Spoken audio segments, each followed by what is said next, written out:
Welcome to the Master Dealmaker's Secrets podcast. And now, here's sales growth strategist, John Blake. Welcome to Master Dealmaker's Secrets. I'm John Blake. This is episode 126, and today I'm going to tell you a story about when I was the national sales and marketing manager of a sunglass company. It's a pretty interesting story, and I think that you'll get a lot out of it because there are some pretty key lessons in there.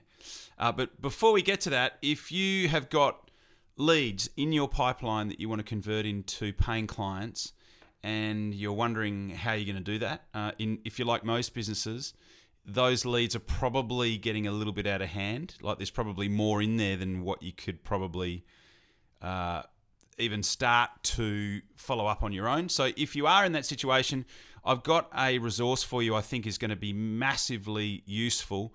It's over at johnblakeaudio.com. What it is an audio training where I show you the exact strategy you can use to double sales with your existing leads. So this is how to actually convert some of those leads that haven't converted yet into paying clients. This is the exact strategy that I teach my high-ticket clients that works really consistently. Once you put it into practice, it'll give you consistent results. It's over at johnblakeaudio.com.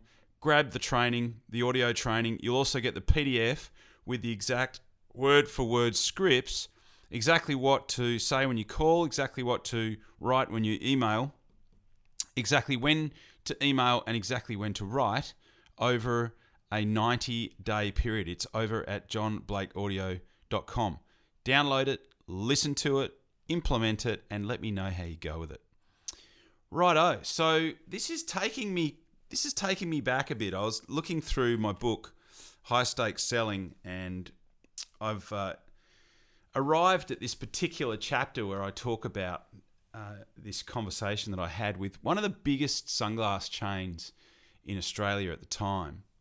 And there was a lady who worked as a buyer for this particular sunglass chain. She'd been in the industry for a long time, and she certainly knew her stuff, but she had a bit of a reputation, like as someone who was perhaps a bit hard to potentially crack, in terms of getting product in there. And this was a particular store where a lot of companies really did want to get their product into this particular store.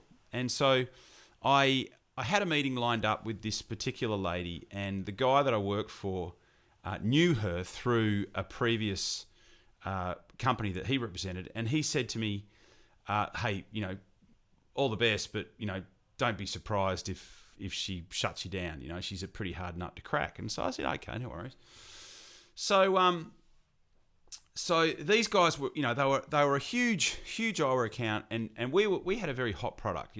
Our product was selling really well. It was growing really quickly, and we were dealing with a lot of surf stores, but we weren't really dealing with mainstream eyewear type clients.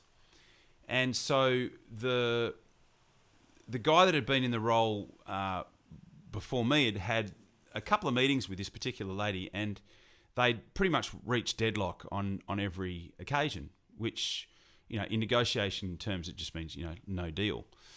So the conversation would get to a certain point, and then both parties would sort of walk away and no agreement were in place, and they didn't buy sunnies. So I arranged this meeting with this lady, and I rocked up on time, and we started the conversation, and we were having a very sort of pleasant, cordial type conversation.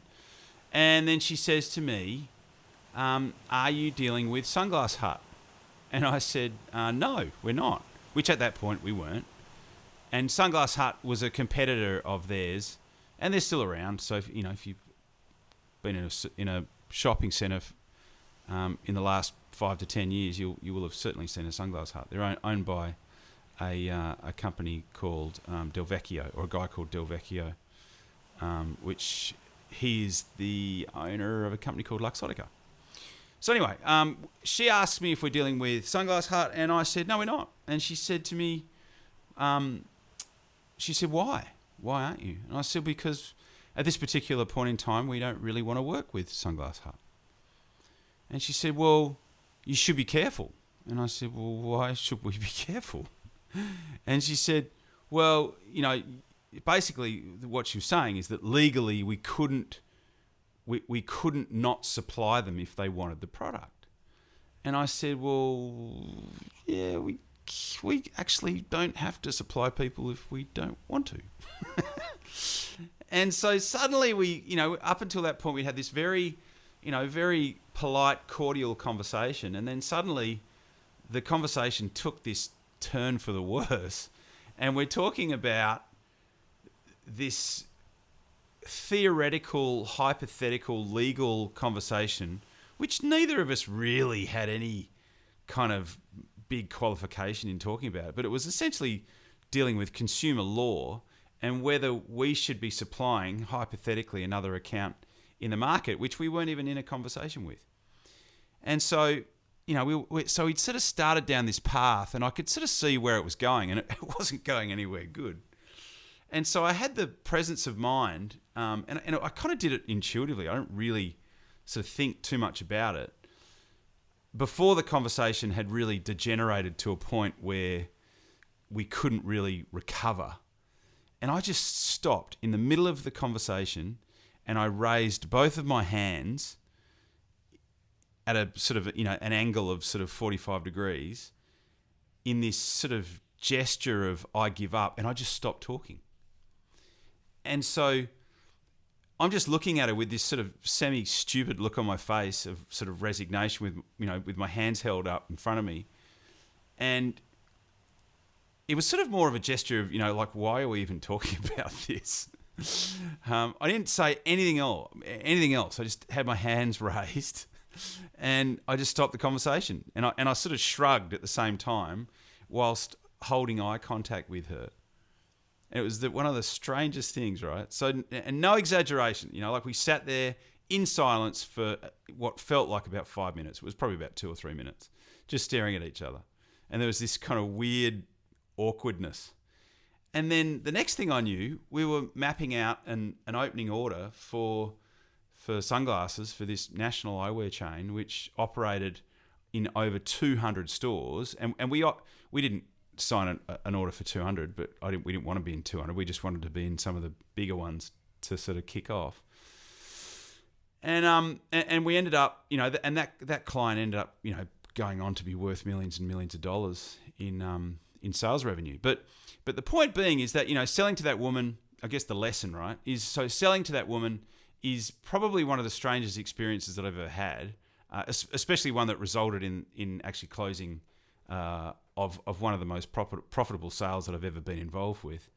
But the lesson to take away from it is this concept of detachment, right? So, when we get to a certain point in a sale where we're too attached to the outcome, we find ourselves in danger of losing the sale. And so in this situation, I was prepared to walk out, but I also held my ground. I was looking at her as if to say, hey, this is pretty relevant to our conversation. Are we actually going to work together on this or not? But it was the detachment, So often I see, salespeople, with an attachment to the outcome, with an attachment to being right.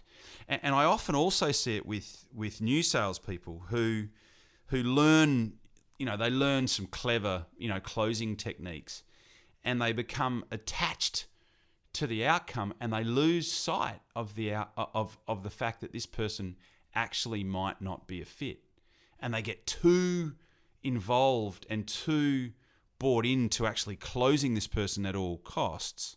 But what they don't realize is that even though that works short term, and it does work short term, you can convince anyone, you can convince most people of almost anything, right? And that's because people's inherent nature is to want to believe. They want to trust. They want to believe that most people are good. But this can get out of hand. And in fact, I was talking to a plumbing client the other day, and he was telling me about one of his competitors.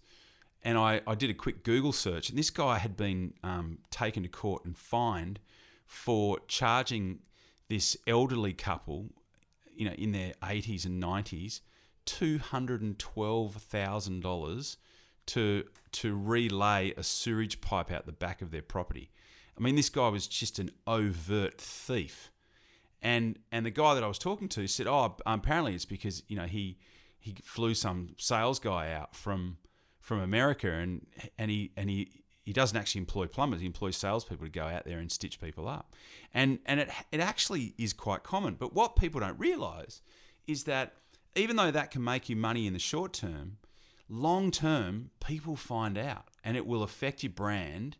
And it might not happen for 3 years, might happen for 4 years, but 5 years down the track, depending on how long you want to be in business, or at least how much goodwill you want to have attached to your name, or what it is that you might want to do in the next business if you decide to want to sell that one, it's going to come back and bite you in the bum. And I've seen it happen. I've been in sales for 32 years, and I have seen it happen. I've seen, this philosophy of just, close everyone hard, and close at all costs. I've seen it come back and bite so many people in the bum. So yeah, the lesson really is one of detachment. Be prepared to walk away. A wise man once said to me, the best deals are the ones that you're prepared to walk away from. And I've never lost sight of that. There's always an opportunity to walk, and there's often an opportunity to work with people. And it's just about, really, sales is about converting the people that are willing, but also recognizing the people that don't actually represent a good fit, and having enough deal flow so that you don't have to worry about the ones that aren't a good fit. So I hope that helps, and thanks for listening as always, and I will talk to you on the next podcast. Cheers. You've been listening to Master Dealmaker's Secrets with John Blake. Subscribe to get more in-depth strategies to maximize your sales process with new episodes every week. And double your inquiry to sale conversion with the lead flow you already have. Go to johnblakeaudio.com for his exclusive free no fluff audio training and companion PDF guide.